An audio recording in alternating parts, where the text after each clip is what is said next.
Olá pessoal, sejam bem-vindos a mais um vídeo aqui no canal. Meu nome é Pedro Nunes, sou sócio executivo da Bridge Technology e hoje nesse videocast tenho convidados de peso para falar sobre low code e o desafio da escalabilidade na automação ao longo de toda a organização. Junto comigo hoje queria agradecer Eri, o coordenador de sistemas de hiperautomação da Três Corações. Seja bem-vindo. Pedro, muito obrigado pelo convite. É um prazer estar aqui com esse grupo seleto de profissionais que a gente vai falar de um tema super relevante. E conte com a gente para contribuir cada vez mais com esse tema aí, próximos convites que venham a surgir. Poxa, muito obrigado. E a Três Corações ela tem um case muito interessante da jornada de escalabilidade e hiperautomação. E aí veio também o Daniel, que é o gerente de sistemas da Três Corações, para também trazer um pouquinho da experiência nessa jornada. Como vai, Daniel? Tudo bom?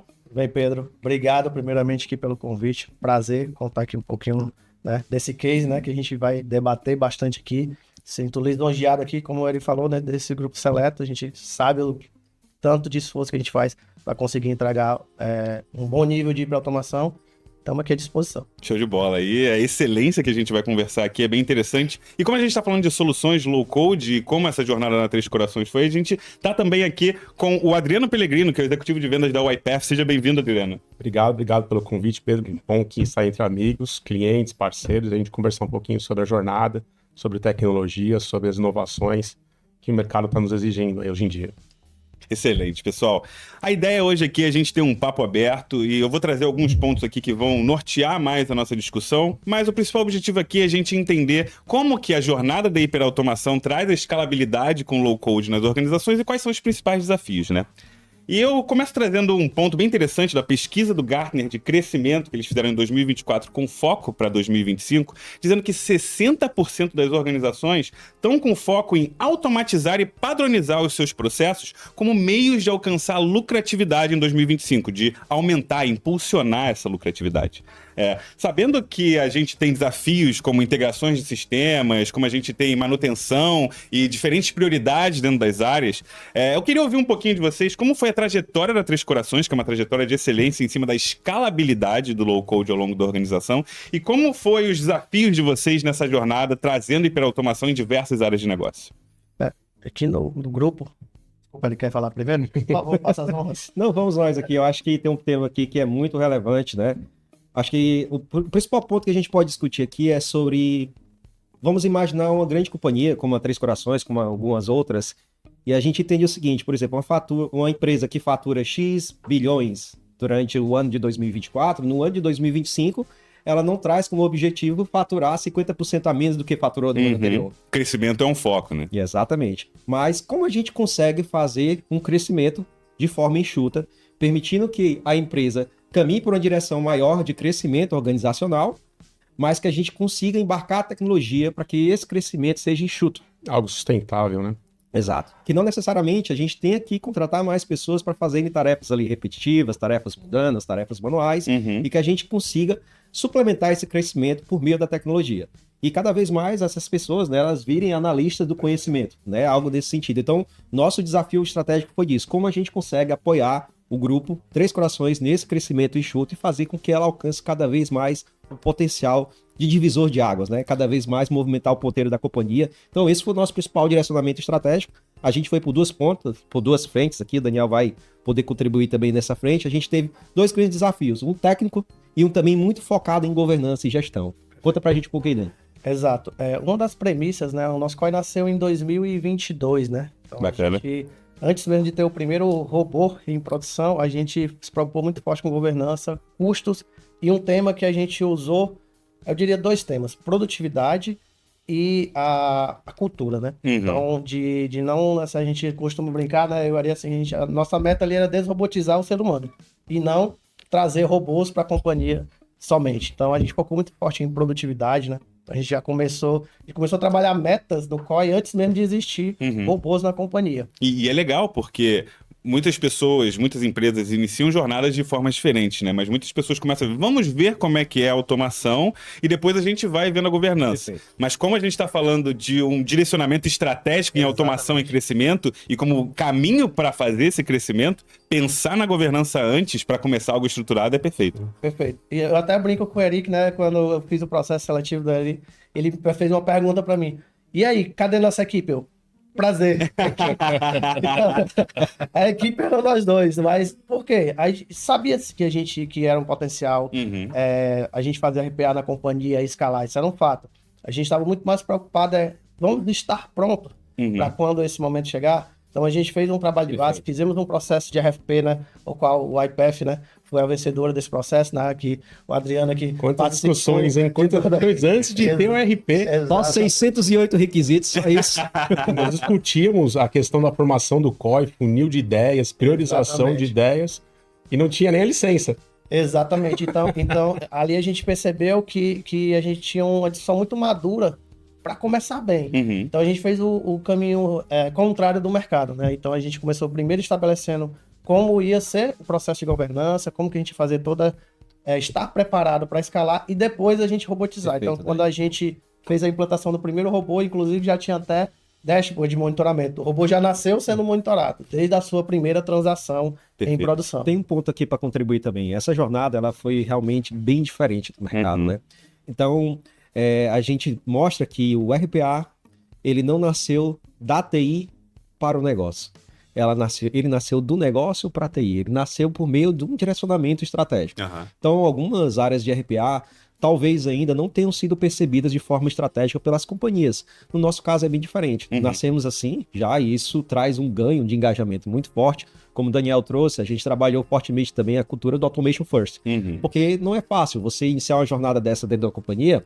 As pessoas entendem que a robotização ela tá ali para tomar as atividades. Existe um pouco disso. Natural, faz parte. Então, a gente trabalhou isso fortemente dentro de casa, a gente criou um arquétipo, né, que é uma figura que demonstra ali o que a gente quer com essa nossa iniciativa, que é a Cora, que é como o Daniel pontuou. Nosso foco era desrobotizar o ser humano. A gente traz também até uma pesquisa da McKinsey que mostra que 51% do nosso tempo ali é dedicado em fazer tarefas que tem um grande potencial de automação, que é coleta e preparação de informações. E que por mais que a gente estude anos e anos, 14% do nosso tempo é focado de fato na aplicação da nossa expertise. E aí fazendo um link disso, né, a gente trabalhou muito fortemente essa cultura do Automation First, para que as pessoas viessem com a gente nessa jornada, e aí complementando aqui o ponto que o Daniel trouxe. Como o mercado em si, a gente traz o contexto da pirâmide invertida, né? Que é o quê? Primeiramente você vê algumas companhias que fazem ali os seus primeiros desenvolvimentos. Aí, de repente, aquele desenvolvimento está usando o iPath, a melhor solução do mercado aí nos últimos anos, e entende o seguinte: poxa, vocês estão usando o iPath, mas mesmo assim vocês não estão conseguindo entregar o potencial. E aí vai para uma próxima pergunta, que é: poxa, mas é porque a gente não selecionou os processos mais adequados para automação.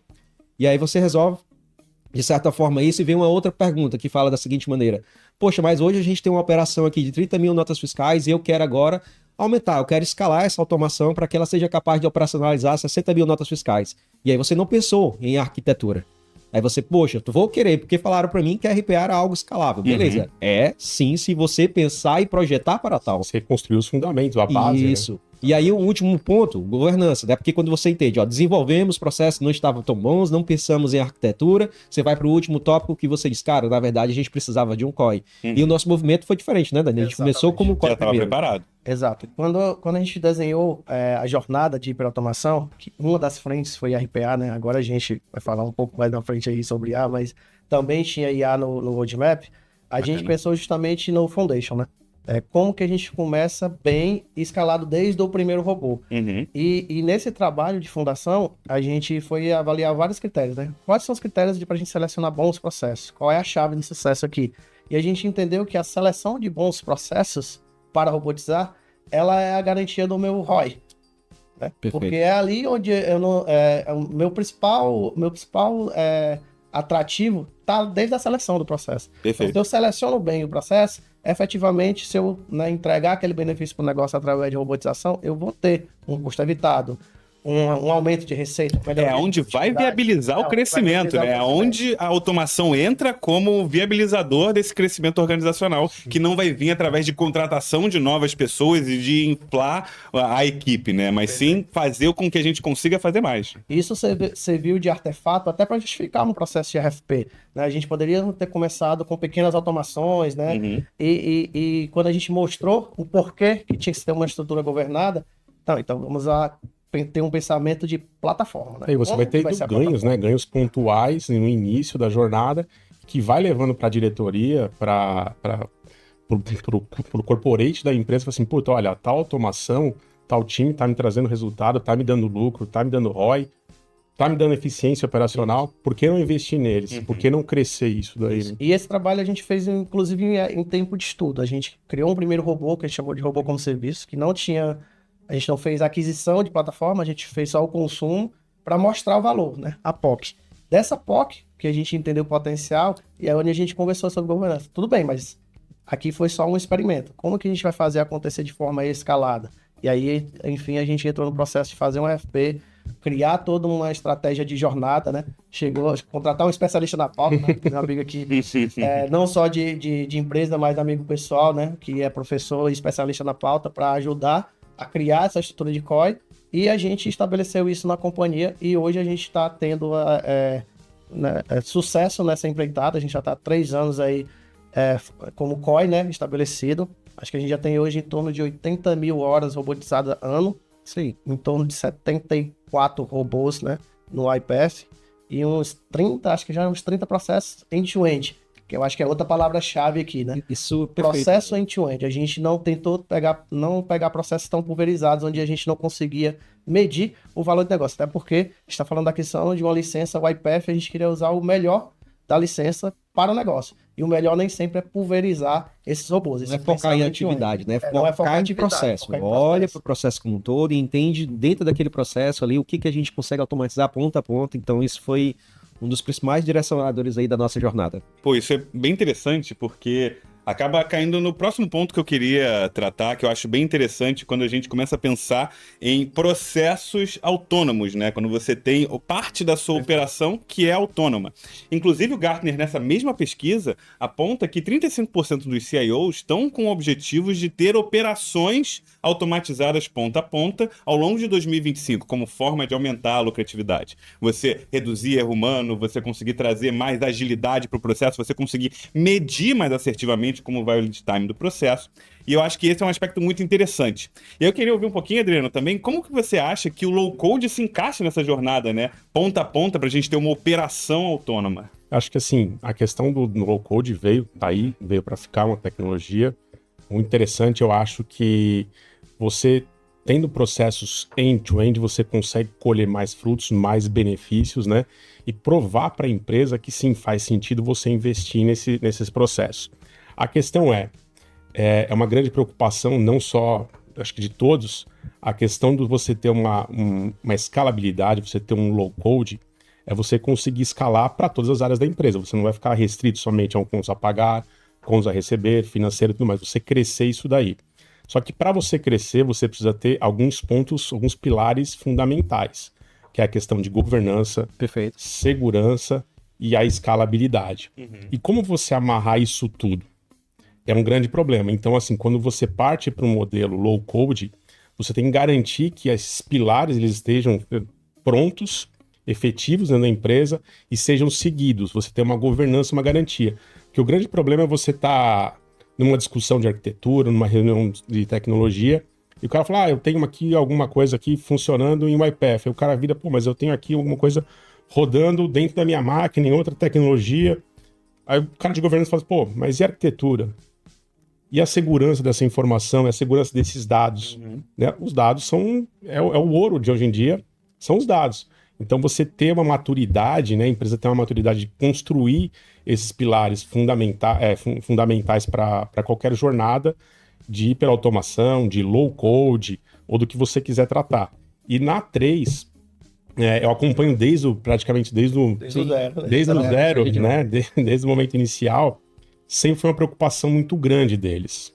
Eu lembro da primeira conversa que a gente teve, quando ele me ligou uma vez, a gente conversou, eu queria uma apresentação aqui de priorização e tal. Eu falei, Eri, nunca me pediram isso daí, né? Você tá me trazendo um desafio, peraí. E a gente sempre discutiu pilares fundamentais para você construir uma jornada de hiperautomação ou de low-code. Começar a jornada pensando nisso é maravilhoso. Vem de um pouco de experiência e vem nessa necessidade de crescer estruturado, né? Isso. A gente tem a assessoria Gartner, né, também, então a gente, né, conta com esse auxílio e quando a gente fala de low-code e democratização, não tem como não falar, né, disso de democratização, a gente também começou pensando, né, como desde o começo, né, parece clichê, mas a gente falou desde o começo de System Development, de Low Code, de democratização, e como isso ia crescer de forma escalada na companhia. É lógico, né, como o Adriano falou, por que a governança é tão importante, né? A gente não quer, a gente, na verdade, quer usar o potencial da área de negócio a favor do negócio. Então, Shadow IT existe, né? Isso é fato. A área de negócio vai resolver seus problemas com sem TI, isso é um fato. Se melhor que for um gargalo, ela vai dar um jeito, porque a meta é dela. Exatamente. Então, é melhor que a gente provenha. A gente cria ambientes seguros, né? Então, um ambiente governado. Então, assim, não tem problema da área desenvolver, desde que ela faça isso de forma governada, dentro das políticas da empresa. E aqui eu acho que é onde entra o grande potencial das ferramentas low code. Você consegue atender desde o desenvolvedor, que tem um acesso mais sofisticado, mas também a área de negócio. No e low code, né? Vamos dizer assim, né? Então a gente consegue atender bem. E traz oportunidades, né? Ontem eu estava com o pessoal conversando, batendo papo na 3. Eu recebi um e-mail de um cliente, mostrei para eles. Sim. A satisfação, que era um cara que não conhecia nada de tecnologia, começou com estudar o IPF, desenvolver low code, e ontem o cara mandou um e-mail para mim, pô, Adriano, cara, a pessoa XPTO de 2008 ficaria muito orgulhosa. Bacana. Do meu hoje em dia. E tem um ponto, como o Pedro trouxe, né? A proposta da hiperautomação é exatamente isso. É a capacidade de você utilizar uma ou mais tecnologias que, combinada, te permite entregar uma automação ponta a ponta, fim a fim. E aí tem uma série de tecnologias que você pode encaixar nesse grande quebra-cabeça, que vai desde a orquestração, automação conversacional, e agora a gente entra nesse contexto do RPA. A importância que eu vejo numa estratégia de low code, porque ela abstrai muito fortemente para você a camada, não a camada lógica, mas a camada mais pesada, que é de implementar aquilo linha a linha, porque o processo, ele está olhando para você e vai dizer o seguinte, olha, o que eu preciso entregar como processo, o resultado que eu preciso atingir e os requisitos e regras de negócio que me formam, eles são complexos. Você quer fazer isso utilizando a tecnologia low code ou não, é uma escolha sua, mas o processo continua difícil do mesmo jeito. Mas aí, dada essa experiência que a gente tem, a gente traz, poxa, a gente tem processo de N complexidades. Então tá aí a importância de você selecionar uma plataforma que consegue estar junto com você, desde numa situação de curto, médio e longo prazo. E a solução que nos atende hoje é o IPF, e ela é uma solução robusta. A gente trouxe aqui porque ela consegue contemplar, como o Daniel pontuou, 3 tipos de abordagem. Você consegue ter ali uma plataforma que pode ser direcionada com no code, né, onde você praticamente não abstrai ainda mais. Você tem um outro cenário de utilizar essa plataforma para uma pegada mais low code. E o IPF também te dá lá a flexibilidade, caso você queira e faça sentido para sua estratégia, um desenvolvimento mais pro code, high code, que é aquele famoso mão na massa, né? Mão na massa para fazer. Mas eu acredito que o ponto não é esse, né? Eu acho que a gente tem que enxergar que o nosso principal objetivo é entregar valor para o negócio. Então a gente tem que cada vez mais, óbvio que é importante a gente fazer a seleção de boas plataformas. E cada organização tem suas características. Perfeito, cada uma tem, mas isso é o meio. Então não é o fim. O fim é o quê? É entregar valor para a companhia. E essas tecnologias, elas permitem que a gente consiga lá. Então, assim, dada essa fala que a gente tem, a gente entendeu que seria realmente muito estratégico para a companhia a gente abstrair todo o tempo que a gente leva para fazer isso. Hoje, a gente consegue treinar pessoas do zero ali. Bacana. E isso ajuda muito para a gente. Hoje, a gente pega alguém, a última pessoa que a gente treinou era uma pessoa que não era nem formada na área de tecnologia, era uma pessoa formada em contabilidade, que estava fazendo uma graduação em TI, e a gente consegue fazer um treinamento agora em 30 dias. Legal. 30 dias essa pessoa ali já está pronta, e olha que a arquitetura que a gente tem dentro de casa não é fácil. É uma arquitetura bem complexa, é uma arquitetura assim, foi bem pensada para que a gente gerasse sustentabilidade, né? A gente usou muito a estrutura de framework no azeite, então a gente... Uma das premissas foi a gente ter um handbook do desenvolvedor, né? O próprio Eric criou esse handbook detalhe a detalhe, né? O Pedro já teve a oportunidade de entrar numa discussão de casos, né? De RPA, e ele vê que a gente entra linha a linha, e a gente discute linha a linha e o porquê. E não é só por conta do custo, eu acho que o custo é importante, a estimativa é importante, mas o que a gente quer saber é o qualitativo, o quanto que aquilo ali é escalável para a companhia. Vou trazer um número bem interessante. Eu não sei se eu já tinha compartilhado com vocês ou iria ainda.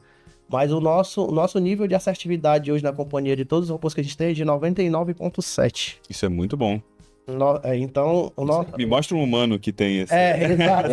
Mais de 300 mil transações. Com mais de 300 mil transações. Então a gente está falando de 0,3 0,3 e desse 0,3 tem erros que são de repetição de processo, ou seja, eu não consegui processar naquele momento. Então isso traz pra gente uma confiança no trabalho e na tecnologia muito forte. O que é perfeito para escalar, né? Como é que você vai escalar se você não tem a confiança? Exato. E aí, dentre isso também, né, na pegada de low code, como ele estava falando, o processo de formação de pessoas, né? Eu preciso de pessoas para escalar. A plataforma é bacana, a tecnologia Faz é parte, bacana. é um dos pilares aí. Exatamente, mas pessoas são pilares. E esse é um gap muito forte. Quando a gente fala de tecnologia, de ter um desenvolvedor preparado e habilitado para trabalhar com a tecnologia de robotização, né? E a gente sabe que se não estiver bem estruturado, pode ser muito bom e muito ruim, ser fácil formar. Né? O low-code ele permite isso. Como ele falou, né? Uma das pessoas que hoje, né, trabalha com a gente como desenvolvedora, ela saiu do zero ao primeiro robô em 3 meses de formação, porque a pessoa nem da área de tecnologia era contadora. Então, isso mostra o poder do low-code que o Adriano estava comentando. E agora a gente tá diminuindo mais, né? Porque foi em 3 meses, porque isso era condicionado ao tempo que eu tinha. Só que agora, como esse treinamento agora já tá gravado, as pessoas agora conseguem, né, reduzir esse tempo. Mas é excelente, gente. Cada vez mais é sobre isso. É sobre a gente utilizar o melhor do que a tecnologia tem para nos oferecer ali a nível de potencial mesmo e conseguimos tracionar, fazer a geração de valor que a gente tanto espera. Sim, mas tem um cunho que para mim é muito importante. É o cunho da humanização. Sim. Você pega uma pessoa que estava lá contadora, que poderia estar desanimada com a carreira, algo do tipo. Você dá uma oportunidade, a pessoa abraça, estuda, e em 3 meses está entregando um robô. É o lance da democratização, né? A gente falou muito de low-code, mas o democratizar não é só o fato de eu conseguir trazer o negócio para também fazer tecnologia. É realmente a oportunidade, tirar a pessoa, né, daquela visão de que eu não consigo usar a tecnologia e levar ela, inclusive, para patamares maiores, né? Como foi o caso aqui da pessoa que está trabalhando com a gente. Ela era contadora e gostou tanto que mudou de carreira, mudou de profissão e foi para a área de tecnologia. E isso é muito acessível quando a gente fala de low code, né? Tirar a abstração e toda a complexidade de ter que fazer um processo de desenvolvimento e use seu conhecimento e tá aqui a tecnologia, isso viabiliza demais. E para fechar aqui esse ponto, assim, não é o fato de você estar usando low code que significa dizer que você vai abandonar ali todas as boas práticas que são ali da disciplina de engenharia de software. Você olha, poxa, low code é limitado, é isso, aquilo. Bom, eu discordo desse ponto. Né? Tem uma série de porquê a gente tem processos extremamente complexos e a gente tem uma solução que consegue nos atender de forma satisfatória dentro desse aspecto também. Como o Pedro colocou aqui no início, ele disse o seguinte, poxa, cada vez mais as empresas estão buscando ali ter uma abordagem de zero toque, né? Uma automação ponta a ponta. Então, qual é o sentido que você tem de conseguir automatizar a tarefa que era executada pela área de negócio, só que você não fez isso seguindo boas práticas, uns padrões bem definidos. Depois que você automatiza, aquelas 10 pessoas, nesse exemplo hipotético ali, que eram da área de negócio, que faziam aquela tarefa manual, agora são 10 pessoas no time do COI dando suporte àquela automação. Então, que ganho foi esse? Isso foi uma transferência de custo. Você migrou de um centro de custo ali de área de negócio e trouxe para o centro de custo de tecnologia porque você não fez isso de forma bem pensada, de forma bem azeitada. Exatamente. Tanto é que um dos nossos indicadores a gente tenta que o nosso robô não custe mais do que 30% do custo que seria uma pessoa fazendo a mesma operação. Bacana. É um indicador difícil de bater, né? É um indicador mas é um indicador que traz a gente com uma régua muito alta. E dialoga muito com a escalabilidade. Exatamente. Porque a gente precisa de mais automações. Você tem um robô. O robô, quanto mais a gente tiver processos e mais atividades em cima dele, mais a gente consegue não só aproveitar esse investimento, mas também aproveitar como escalar ele. E aí vem esse grande desafio da gente conseguir garantir isso. E faz você olhar para o todo, né? Você tem que olhar, como é que tá aqui meu time, né? Como é que tá a capacitação de novas pessoas ali do início? Como eu faço a melhor seleção de processos que me permitam ali ter poucos processos, aquela velha relação de Pareto 80-20. O que faz eu ter ali poucos processos que realmente ajudam a movimentar o ponteiro da companhia. Então, isso faz com que a gente tenha uma operação saudável, quando a gente pensa assim. Isso entra muito forte o COI, né? A gente determina alguns critérios importantes, pensando na escalabilidade e sustentabilidade da solução dentro da companhia, justamente para evitar. Faz sentido, por exemplo, fazer um pequeno processo que vai me dar um retorno de 20 horas, ou faz sentido eu buscar na companhia os melhores processos para eu performar o ROI para a companhia. Então, a gente cria alguns critérios de entrada. E uma das coisas que se inverteu na companhia, os 2 primeiros anos, o programa de robotização 2022, 2023, eles foram como projetos. Hoje, esse custo está dentro do COI, justamente para a gente ter o poder de selecionar de forma corporativa quais são os melhores processos para a companhia. Inclusive, isso mudou, né, a nossa relação com a Bridge, né? A gente teve como rodar muito mais processos com vocês, né? Vocês como consultores especialistas, né, nos ajudando a implementar esse robô justamente por isso. Né? Como projeto, a gente tinha que se adequar a marcos, a entregas dentro de cronogramas. E a gente, como COI, a gente faz workshops. Puxa essa ideação e de forma corporativa a gente faz um ranking, engaja, né? Faz um ranking dos melhores processos e a cada 3 meses a gente implementa os melhores processos para a companhia. Hoje a gente entrega 9 robôs por trimestre. Isso é muito legal. E aproveitando até o gancho, né? Quando a gente está falando dessa escalabilidade e a gente começa a trabalhar com diversos processos, diversas áreas, diversos aspectos diferentes da organização, existe um assunto que em 2024, desde o ano passado e mais, vem ficando cada vez mais em voga, que é a inteligência artificial. O próprio Gartner, no seu relato de Top Trends de hiperautomação, relata que 70% das aplicações em 2025 vão ter algo de machine learning e inteligência artificial relacionada, embutida dentro do seu código. E eu queria ouvir de vocês mais em relação ao preparo, né, para a inteligência artificial. Chegou, é forte, vai estar em uma série de processos e automações que a gente fizer. Quando a gente está falando de operações autônomas e complexidade, a gente está trazendo inteligência artificial, decisão. Eu queria ouvir com vocês sobre low code e como a gente consegue se preparar para usar a inteligência artificial e preparar para esses desafios complexos usando tecnologias low code. Hiperautomação é um conjunto de stacks, né? Não tem como a gente não pensar em IA, não tem como pensar nas soluções que participem desse leque, né? Então, chatbot, IDP, né? RPA, o que a gente busca agora é como que isso tudo vai funcionar em conjunto, né? Que eu acho que essa vai ser a grande sacada, né? Dos núcleos de hiperautomação, que como a gente faz essa arquitetura funcionar de forma harmônica, né? Dentro da jornada, e aí já tinha, né? O Eric já estava no time, estava me ajudando bastante, né? Ele ajudou bastante na RPA, e nessa de IA a gente começou juntos, do zero, esse desenho. E a gente está trabalhando basicamente 2 grandes linhas. Quem são nossos consumidores de IA e quem são os nossos implementadores. Então, esse é um ponto importante, porque são 2 linhas totalmente diferentes, e são investimentos que requerem esforços diferentes. E requerem esforços diferentes. Então, quando eu estou falando do consumidor, por exemplo, o nosso colaborador, o que a gente vai dar de acesso? Então, a gente, por exemplo, a gente está fazendo algumas POCs pensando no Workspace, tipo Gemini for Workspace, né, que é a nossa solução lá é Google. A gente já está testando, hoje a gente tem, acho que foi a maior POC que a gente está fazendo na companhia. Os 4.000 colaboradores que têm conta Google estão participando da POC com a gente, experimentando como é usar IA dentro de um Workspace.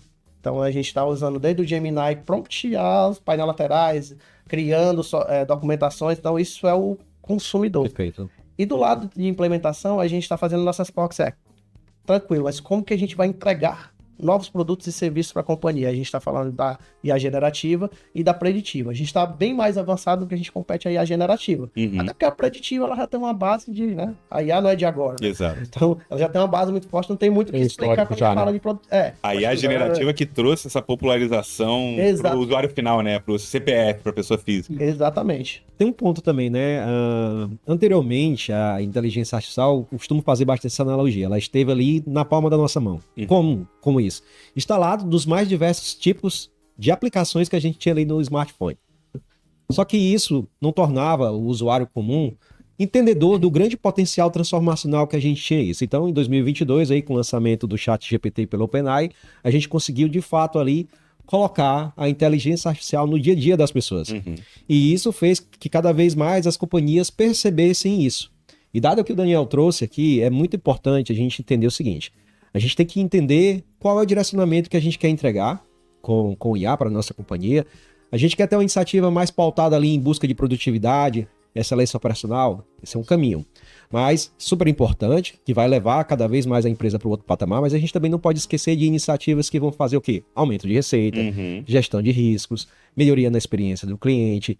E aí é muito importante trazendo aqui um ponto que o Daniel trouxe, a gente entender que a gente tem os consumidores de AI, que são ali clientes da área de negócio, ou até mesmo um time técnico que vão fazer o consumo dessas tecnologias por meio de API e não necessariamente vão precisar criar modelos preditivos do absoluto zero. E a gente também tem uma outra frente que são o quê? São os profissionais que vão precisar de dados ali para poder criar um modelo preditivo capaz de prever qual é a probabilidade de um cliente cancelar uma assinatura, qual a probabilidade de um cliente dentro de uma análise de crédito ser um bom ou um mau pagador. Então a gente tem essas frentes que elas são IA, mas elas se distinguem, né? De formas assim, devido à sua busca e sua aplicabilidade. Então o low-code, ele é muito mais um consumidor disso. E a própria YPF também, ela tem uma solução chamada AI Center, que é uma solução lá que consegue te permitir criar modelos preditivos. Ela tem uma solução de IDP, que você usa ali modelos de... Anteriormente era modelo de machine learning, mas agora ela também tem uma camada de IA preditiva que permite que você extraia informações de documento e faça o processamento inteligente disso. É muito importante você direcionar bem, porque senão você não começa, né, Daniel? Você não Mas eu começa. acho que tem um ponto importante na própria pesquisa do Gartner, ele comenta. Como você, o Daniel comentou aqui na largada, como você controla, como você tem governança do que está rolando na sua IA, por exemplo. Exatamente. Como você gerencia os dados que o seu usuário final, que o seu cliente interno está consumindo ou está deixando de consumir, está vislumbrando ou não está vislumbrando. Mais uma vez a gente começou partindo da governança, né? Exatamente, quando a gente fala de IA. A gente foi questionado entre aspas, né? Porque é uma provocação natural, né? Todo mundo está querendo usar IA. E quando que a 3 Corações vai usar IA? E aí eu trouxe alguns fatores como segurança, né? Onde que essa IA está rodando. Então o primeiro termo não existe IA, existe IAs. Né? Isso tem que ficar claro. Não existe uma plataforma de IA que vai resolver o problema mundial da sua empresa. Não existe. É um ecossistema de IAs trabalhando em prol do seu negócio. Então são IAs, né? E aí quando a gente fala dessas IAs, a gente precisa saber onde que essa IA está instalada, onde que está rodando, como que está usando nossos dados, está usando para treinar, não está usando, eu estou exposto, não estou exposto, né? Aí a gente já está falando aí da Europa também, que já está fazendo aí, né? Normativos e leis para isso. Aqui a gente tem a LGPD. Então, como que a gente usa isso de forma segura? Então, o primeiro passo que a gente deu para alcançar nossos colaboradores, sim, a gente quer que vocês usem, mas queremos que vocês usem de forma adequada. Então, a gente pensou em fazer isso plugado ao Workspace com a segurança, por exemplo, da Big Tech como a Google. Então, não, vocês vão fazer, mas vão fazer plugado ao Workspace. E aí, onde que entra o low-code? A experiência do uso do Gemini, ela já é low-code. Ela te permite dentro de um prompt daquele. O prompt já é um low-code. Uma técnica de prompt daquela, não se pensava, sei lá, 5 anos atrás, um usuário de negócio aplicar uma técnica de prompt para construir um agente. Engenharia de prompt é algo que tá vendo aí. Era um termo totalmente desconhecido. Então, hoje, você é capaz de criar um prompt. Se esse prompt, né, ele resolve um problema, você consegue criar um agente e disponibilizar para outras pessoas utilizarem isso. Então, isso é muito bacana. Esses dias mesmo eu fiz um prompt que ele estava simulando um analista de desenvolvimento sênior, né? Então, ele era capaz de analisar uma demanda, precificar baseado na minha base de custos e dar uma projeção em estimativa top-down de quanto tempo levaria para fazer essa demanda. Se você imaginar isso há 5 anos atrás, otimiza muito. Então, eu criei um prompt. Por que não dividir isso com os demais? Então, eu posso criar um agente baseado nessa mesma ideia. E eu construo literalmente um agente com low code. Então, não é só o fato de acelerar. As ferramentas já vão ser embarcadas com a cultura low code nelas. O IA já está embarcado em todas, já. Exatamente, praticamente. Isso é fato. Isso é imutável. Quem experimentou não vai voltar e fazer um downgrade, porque é muito acelerado o processo e vai trazer muito retorno e velocidade na construção de qualquer aplicação. Foco total em produtividade, né? Total em produtividade. Mas precisa de muita governança. Sim. Precisa de muita governança, você ter cuidado ao acesso, cuidado às informações da empresa, porque o dado hoje é o nosso ouro, né? E tem um ponto também, né, Adriano, assim, a questão que muito se fala cada vez mais no mercado sobre IA, e o ponto não é o hype, não é só se animar, não é utilizar IA porque IA é legal. Não é desse ponto. do ponto de vista também de retorno sobre o investimento dessa iniciativa.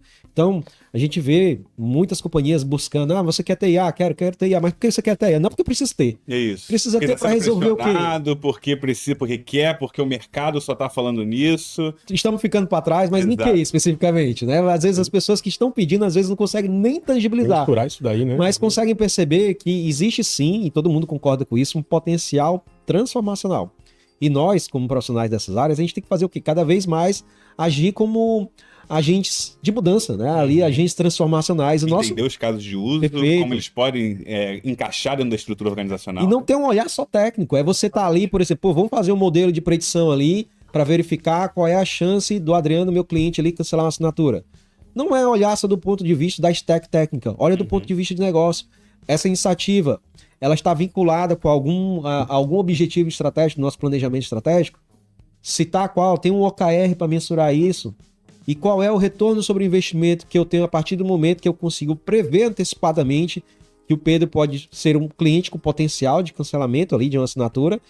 E qual ação tomar? Quais são as ações de retenção que eu faço para isso? Porque o projeto ele não acaba a partir do momento que você tem a predição. Você começa a trabalhar depois que você tem. Então a IA, ela é uma mola, digamos assim, impulsionadora para o próximo passo. Isso você não pode perder isso do radar. O Pedro comentou, tem um processo end-to-end. Né? Desde o momento da identificação, né, qualificação, retorno e resposta, né? E na Três Corações, assim, como a gente tem um processo de foundation, de COI, muito forte, a gente sempre vai estar olhando custo, qualidade, ROI, e não vai ser diferente com os cases de IA, e não está sendo diferente, né? Tanto que a gente está fazendo um experimento pensando já em governança desde o começo. Mas quando a gente olha como COI, o processo de seleção, assim como a gente faz um processo de seleção de um case, né, de RPA, para que isso tenha um ROI, com IA não é diferente. A gente tem que encontrar os melhores, né, os melhores casos de uso para a companhia e aquilo que realmente é palpável a ser investido. Por que eu digo isso? A gente fala aí de VGCPU, token, são calculadores muito caras. Essas contas não fecham. Se você não tiver bons casos de uso para justificar um investimento desse porte... Vai ficar só no legal, né? Pô, é legal. É legal. Eu não quero ficar para trás. Eu tô na hype. Mas nunca se paga. Então não vai adiantar a gente chegar... Dizer, eu tenho IA na minha empresa. Tá, mas o que você fez? O que você movimentou do ponteiro? Há uma dificuldade hoje no mercado de comprovar o valor do uso da IA generativa dentro das organizações. Exato, mas na nossa visão, né, pelo menos o que eu e ele tá conversando, não foge muito do que quando a gente vai olhar para o RPA também. É o quê? É o caso de uso, assim. Eu tô fazendo uma boa seleção da minha aposta estratégica naquilo que eu quero criar para a companhia, ou seja, vamos pensar no caso de uso de IA. Então, a gente fala ali numa frente de front office, né? Que vai tocar o consumidor. Tá, o que você tá pensando com IA fazer? Não sei. Mas talvez você deveria pensar em soluções como... Será que não era bom você fazer um chat conversacional e vender com IA? E o seu mercado funciona isso? Não funciona? Então, tá muito conectado ao negócio. Então, você tem que ir lá, imergir no negócio, entender a experiência do negócio para achar os melhores cases de IA. E é justamente esse processo que a gente começou a fazer na Três Corações. Então, a gente está meio que repetindo a receita. Do mesmo jeito que a gente começou com o COI, que já estava organizado, né? Desde o primeiro robô, a gente está fazendo a mesma receita com o IA, assim, preparando uma visão de roadmap estratégico. E aí sim a gente vai falar, legal, isso eu consigo fazer onde? Como que eu rodo? Quais são as apostas estratégicas? E o que é que a companhia está vendo? A companhia está comigo? Está na mesma visão? Será que eu não devo fazer um trabalho de letramento digital, vamos chamar assim? Aumentar a fluência, né? Aumentar a fluência. Difundir o conhecimento, isso, né? Uma das coisas que a gente está fazendo, a Pocket Gemini, ela tem esse cunho, né, de saber usar, mas também é um cunho de letramento. Por quê? No nosso projeto, nosso arquétipo se chama Cora, né, que representa o nosso núcleo de hiperautomação. A gente já pensou em desenvolver alguns produtos, inclusive lançamos uma versão beta em 2023.2. O que é que a gente percebeu na prática? As pessoas não tinham experiência de usar um recurso. Então, não adianta também eu fazer um investimento numa solução com IA e aquilo ali ficar obsoleto. Ninguém sabe usar. Então, a gente está passando também pelo processo de aprendizagem. E eu diria até todos, né? Não só as áreas de negócio, mas também a área, nós que somos implementadores. Se conhecendo. Por isso que eu falei das duas linhas, né? O consumidor de IA que a gente vai entregar serviço para ele, mas também os implementadores. Isso é tudo muito novo, inclusive para quem implementa. E é desafiador também, Dani, porque assim, ó, a gente ali, como Três Corações, a gente também vai fazer aquisições de tecnologias que vão nos apoiar a fazer essas entregas, mas a gente também tem que procurar saber o que a gente está adquirindo. Uhum. Será que a gente, nesse momento, tem uma necessidade menor e está comprando uma Ferrari? Ou será que o que a gente está comprando ali como soluções, como SKUs, atende à expectativa que a gente tem? Então, o olhar é muito disso. Ontem mesmo, estava conversando com um colega, a gente trocando ali uma série de informações, mas do ponto de vista de arquitetura, para fazer tudo isso funcionar. E aí, dentre eles, alguns dos questionamentos foi, poxa, mas eu acredito que esse caso de uso não seja tão relevante. Aí a minha fala foi, cara, mas não tem nada que a gente não faça que não seja olhando para o ROI. Esse caso de uso, o propósito dele é uma outra coisa, é viabilizar, como a gente brinca, né? A gente tem um cano e o cano passa água. A gente está só verificando se o cano ali é resistente o suficiente para mandar uma mais água para aquele cano, né? Então a gente olha muito para isso. A Gartner tem um estudo que se chama Ambição AI, né? Perfeito. Como as empresas estão olhando para IA. E aí você pode olhar numa linha, qual é o meu foco? Inicial é produtividade, back-office, ou tudo tem que ter IA, né? Então, você precisa, como companhia, né, que é um dos estudos que a gente está fazendo de base, antes de fazer alguma aquisição, qual é a sede da Três Corações? Um dos caminhos que o Gartner fala que eu acho engraçado, que é não na frente dos meus clientes, né? Exato. É exatamente esse o termo, mas pelo contrário, né? Assim, se eu já tenho potencial e maturidade, por que não na frente dos meus clientes? Porque o exemplo do chat, né, venda por WhatsApp, usando um IA para fazer ali o papel da venda, né? Fazer toda a construção do checkout. Tudo bem, mas exige um nível de maturidade da companhia, né? Então não adianta a gente querer chegar numa área comercial da companhia que não tem essa cultura se eu não trabalhar primeiro uma aprendizagem. E isso vai dialogar com o apetite da empresa. E o apetite da empresa. Então eu preciso saber qual é o nível de ambição. Geralmente, né, e aí a própria Gartner trouxe esse dado pra gente. As empresas estão começando focado naquilo que é mais palpável. Produtividade. Isso é mais palpável, né? Eu consigo tocar um pouquinho o front office, olho pro meu back office e também toco o meu core. Então eu consigo fazer uma transversal de quais são os potenciais de oportunidade nessa linha de produtividade. E por que ela também recomenda isso? Porque se eu consigo ter produtividade, eu consigo medir ROI. Logo, isso abre portas para outras iniciativas. E ela também recomenda, não fique só na produtividade também. Isso é legal para começar. Mas a tecnologia, né, a IA, ela tem espaço para muito mais. Mas você tem que começar de um ponteiro. Então, por que não a produtividade? Por que não já ganhando ROI e depois a gente faz investimento em outros produtos e serviços contribuindo com o crescimento, como ele falou, né? Vai ser legal, mas não vai te manter para sempre naquele nível de produtividade. E novas receitas, e novos produtos, e novos serviços. Então, eu acho que a gente ainda estamos num momento de muito aprendizado, mas já dá para começar, pelo menos com a linha onde a gente consegue medir produtividade, que é a linha que a gente também está apostando na 3. E isso abre, Pedro, também oportunidades, sim, também profissionais, né? A gente ouviu muito o mercado falar da figura do cientista de dados, um profissional essencial, mas cada vez mais está surgindo a figura também do AI Developer, que é o desenvolvedor que faz o consumo de inteligência artificial para criar aplicações que vão ali resolver uma centena de casos de uso. Então tem até as formações novas que estão surgindo nessa carreira. Então, assim, formações e plataformas, o code, para acelerar, para você não ter que depender do Perfeito. Então, assim, é um mundo cada vez mais se transformando, né? Eu queria continuar com essa conversa até amanhã, é muito pano pra manga, eu acho que a gente tá com um papo muito legal, mas infelizmente a gente tem um tempo aqui acordado. Mas eu queria agradecer a participação de vocês, acho que a discussão foi muito rica. Eu queria abrir um espaço para vocês fazerem algumas considerações finais, divulgarem algum dos seus produtos ou soluções, o que for. Por favor, Eri. Bom, gente, eu compartilho bastante conhecimento aí no que toca RPA, IA. Então eu tenho um canal no YouTube lá, não é um nome muito criativo não, mas enfim, é o meu nome que tá lá, Automatize com Arimatea Lima. Então, se você quer saber mais e ter conhecimento sobre essa área, então tem bastante vídeo lá. Aproveita, dá uma olhadinha, segue e me acompanha também no LinkedIn, onde eu divulgo bastante coisa lá. Então, Arimatea Lima, prazer, contem comigo aí para esse aprendizado. Obrigado, Eri. Eu não tenho canal não, tá? Eu sou um cara mais introspectivo, mais do back-office, mas a gente está aberto aí a apêndice, né? Se alguém quiser trocar uma ideia com a gente levou esse case no último congresso de RPA-IA que teve aqui em Fortaleza, né? Bacana. Então, várias empresas, quando a gente fala dessa inversão da pirâmide, né?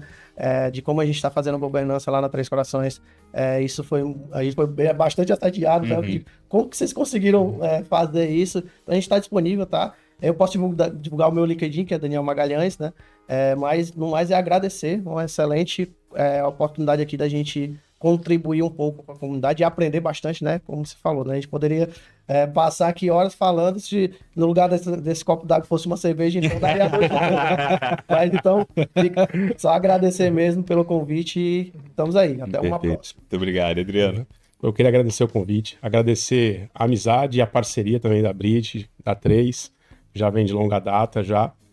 Deixar também à disposição, tem o site da UEPF, uepf.com, tem o nosso Academy, academy.uepf.com, né? E também, se alguém quiser procurar no LinkedIn, Adriano Pellegrino, para qualquer informação, dúvida, conversa, fique à vontade, tá? Muito obrigado.